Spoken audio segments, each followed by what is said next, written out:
They say military children are like dandelions. They can put down roots almost anywhere, and they're impossible to destroy. They adapt easily and can survive nearly anywhere. I'm Maggie Moore. I'm an Air Force brat, and I'm an ROTC cadet at the University of Tennessee.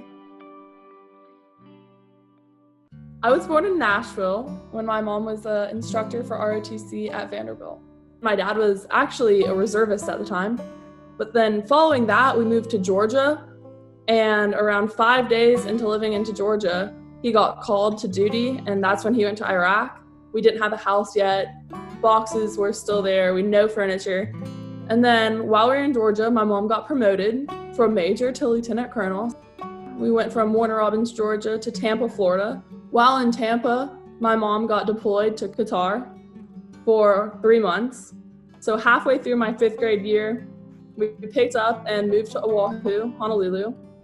And we were there for 2.5 years, where my mom got promoted to colonel.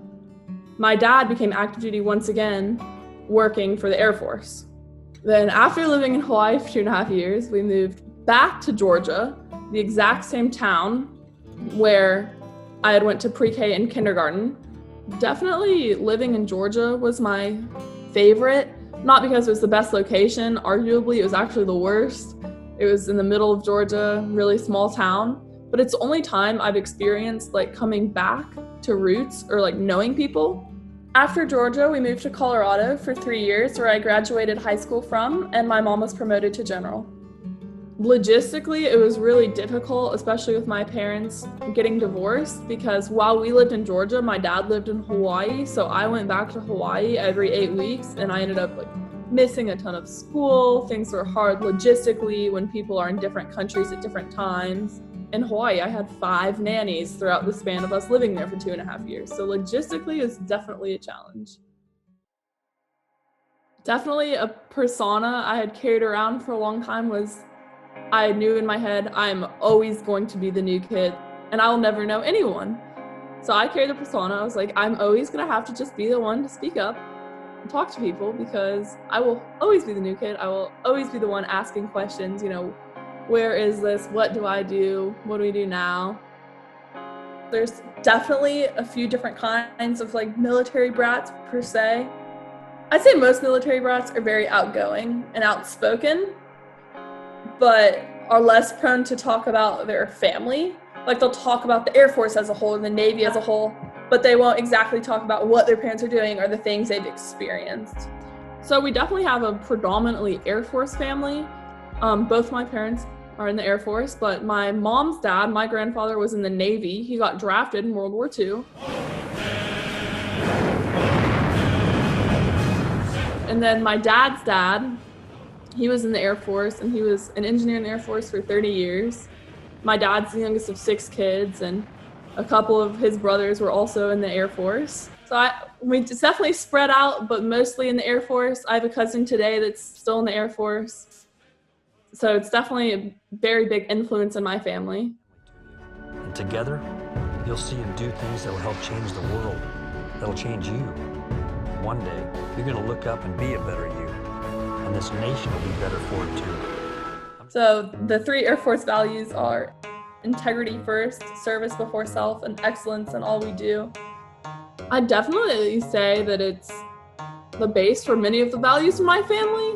But then on the other hand, I was very much encouraged not to go into the military, especially being younger and maybe being a girl. My family, especially me being a really shy kid, they were very apprehensive of me when I was younger, saying, oh, I think I'm considering doing this. Oh, maybe I want to go into the Air Force.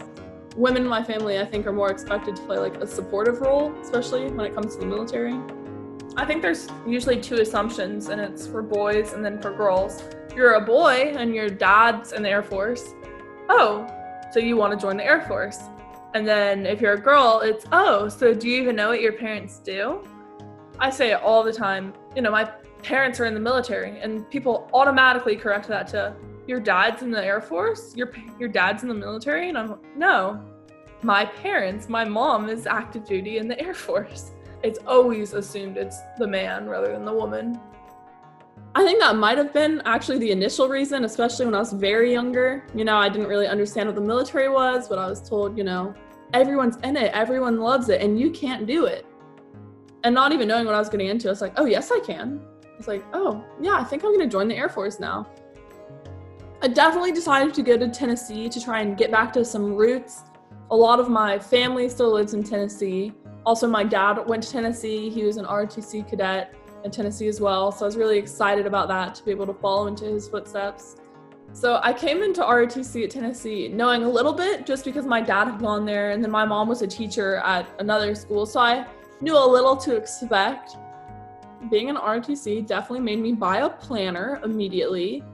It's very busy, and there's a lot of things that aren't exactly planned out, and you just have to have like your schedule open to be able to go at like the drop of a hat if you have meetings. So I said, we only have 2 workouts and then 2 classes, so it seems not that bad, but we do have a lot of outside commitments and opportunities that, though are kind of time consuming, are really interesting and really helpful and things you wouldn't be able to find anywhere else. But it's definitely taught me to be less nervous and more confident in myself, because at the very beginning, I hated going to PT because every morning, they line you up and they ask you these questions, and I'd always know the answers, and I'd still always get yelled at because I'd like look down and stutter them, and they'd be like, what?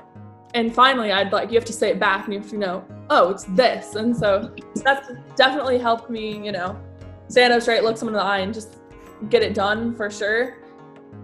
The freshman class has it's 30% girls, so it's not as horrible as other schools are, but it is really interesting because it's just been established in like the little community of ROTC that sexism is kind of okay.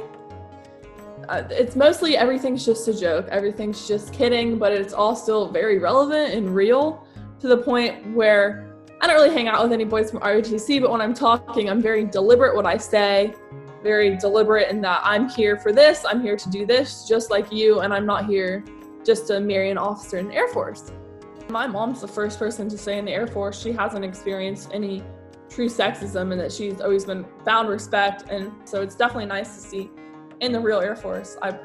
That's not as much experienced, I think, as it is on college campuses, naturally. It's a really strange feeling, and everyone in my family kind of talks about like getting restless. You're there for a year, and then you're happy you get to say second year, and it's really exciting, and you're putting roots down, and then all of a sudden you're kind of looking around like, okay, what's next? And I've always expected that in my life. Always, when's the next time we're gonna move? There were times where we didn't even unpack some of our furniture if we were only living somewhere for a little bit. So now I'm like, all right, I really need to like dig my heels in and like get comfortable, because I'm not gonna be moving, I'm not gonna be leaving. So it's kind of exciting to look at the opportunity and say, here's 4 years where I know for sure I will be here. Ultimately, I do want to commission as a second lieutenant in the Air Force. That's goal number 1, because that's not guaranteed. That's really difficult to determine. But eventually, I'd like to be in the Air Force and then at some point become a reservist, because I don't want to make the Air Force a career for sure. I don't want to do it for 30 years like both of my parents have. I definitely, want to one day have a family, have kids, things like that. And I'm hoping maybe one day I could have, a law office and be in a city, hopefully like Knoxville or, Franklin, places like that in Tennessee, and just be able to give my kids like a different kind of life than I had, because I really liked moving, but not a lot of people really enjoy that and thrive off of that. And so I just want to be able to be near my family and, take my kids to go see their grandma, my mom, go hang out with my cousins. I'm really hoping to become an attorney and still have the Air Force, still be in the reserves, still participate, just like my dad, who was called to duty out of nowhere. So that's to be expected, but to have like a life and put down roots and things like that for sure. Now that I've been at the University of Tennessee for almost a year, I've really been able to put down some roots. I'm really looking forward to see where the university takes me and where the Air Force takes me in my career.